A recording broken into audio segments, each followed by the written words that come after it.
പാളയക്കെതിരെ orthodox സഭ സമരത്തിലേക്ക്. March 19-ന് പാളയം രക്തസാക്ഷി മണ്ഡപത്തിൽ ഏകദിന ഉപവാസം സംഘടിപ്പിക്കും. ഏലപ്പുള്ളിയിലെ പ്ലാന്റ് പ്രദേശത്തെ ജലക്ഷാമം രൂക്ഷമാകുന്നുവെന്ന് സഭാ മധ്യവർജന സമിതി പ്രസിഡന്റും അങ്കമാലി ഭദ്രാസനാധിപനുമായ യുഹാനോൻ മാർ പോളികാർപ്പോസ് മെത്രാപ്പൊലീത്ത പറഞ്ഞു. ആവശ്യങ്ങൾക്കും കാർഷിക ആവശ്യത്തിന് പോലും വലിയ ജലക്ഷാമം നേരിടുന്നതായ പ്രദേശത്തെ ബ്രൂവറി തുടങ്ങുവാൻ അനുമതി നൽകുന്നത് ഒരു ജനതയെ വെല്ലുവിളിക്കുന്ന തുല്യമല്ലേ? ഇതിനെതിരെ വലിയ പ്രതിഷേധം പൊതുയിടങ്ങളിൽ നിന്ന് ഉയരുന്നുണ്ട്, ഇനിയും ഉയരുകയും ചെയ്യും. ഇവയൊന്നും ശ്രദ്ധിക്കാത്തത് കഷ്ടം തന്നെ. വരും തലമുറയെ ലഹരിയിൽ നിന്ന് രക്ഷിക്കുവാൻ നാം ഓരോരുത്തരും പ്രതിജ്ഞാബദ്ധരാണ്. ലഹരിയെ ഇല്ലായ്മ ചെയ്യുവാൻ നമുക്ക് ഒറ്റക്കെട്ടായി പ്രവർത്തിക്കാം. അതിന്റെ ഭാഗമെന്നോണം മാർച്ച് 19-ന് രാവിലെ 10 മണി മുതൽ തിരുവനന്തപുരം പാളയം രക്തസാക്ഷി മണ്ഡപത്തിൽ മധ്യവർജന സമിതിയുടെ ആഭിമുഖ്യത്തിൽ ഒരു ഏകദിന ഉപവാസം നടക്കുന്നു.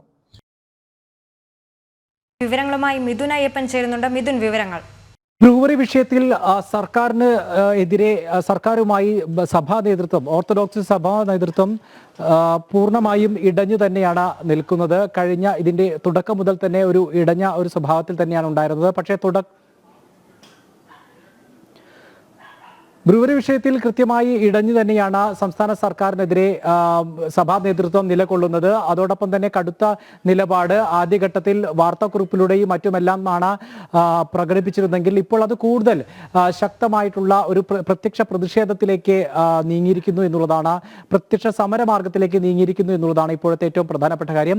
ഇതിന്റെ അടിസ്ഥാനത്തിൽ ഇപ്പോൾ കഴിഞ്ഞ ദിവസം സിനഡ് യോഗത്തിൽ നിലപാട് ഘടിപ്പിക്കണമെന്ന് ഓർത്തഡോക്സ് സഭ നേതൃത്വം തീരുമാനിക്കുകയും അതിന്റെ അടിസ്ഥാനത്തിലാണ് ഇപ്പോൾ ഒരു ഉപവാസ സമരത്തിലേക്ക് നീങ്ങിയിരിക്കുന്നത്. തലസ്ഥാന നഗരിയിൽ മാർച്ച് 19-ന് ഇത്തരത്തിൽ ഉപവാസ സമരം നടത്താനാണ് ഇപ്പോൾ തീരുമാനിച്ചിരിക്കുന്നത്.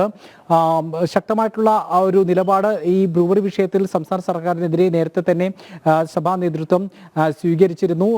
ഇത് പലപ്പോഴും വാർത്താക്കുറിപ്പിലൂടെ എല്ലാം തന്നെ ഈ പ്രതിഷേധം അറിയിച്ചിരുന്നെങ്കിലും സംസ്ഥാന സർക്കാർ നിലപാടിൽ നിന്ന് മാറ്റമില്ല എന്ന് കണ്ടതോടുകൂടിയാണ് നിലപാട് ഘടിപ്പിക്കാൻ കൂടി തീരുമാനിച്ചിരിക്കുന്നത്. ഒപ്പം തന്നെ ഇന്ന് സഭ കാത്തോലിക്ക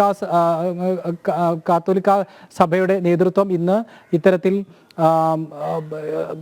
എലപ്പുള്ളിയിലെത്തി സമരത്തിൽ പങ്കെടുക്കുകയും അതിൽ ശക്തമായിട്ടുള്ള പിന്തുണ ഉറപ്പിക്കുകയും എല്ലാം ചെയ്തിട്ടുണ്ട്. സംസ്ഥാന സർക്കാരിനെതിരെ ഒരു കടുത്ത നിലപാട് പ്രഖ്യാപിക്കുന്നു എന്നുള്ളത് തന്നെയാണ് ഈ ഒരു വിഷയത്തിൽ നമുക്ക് മനസ്സിലാക്കാൻ സാധിക്കുന്നത്. ഏതായാലും കൂടുതൽ സഭാ നേതൃത്വം ഈ വിഷയത്തിൽ ശക്തമായിട്ടുള്ള നിലപാട് സ്വീകരിക്കുന്നു എന്നുള്ളതാണ് ഇപ്പോഴത്തെ ഏറ്റവും പ്രധാനപ്പെട്ട വസ്തുത.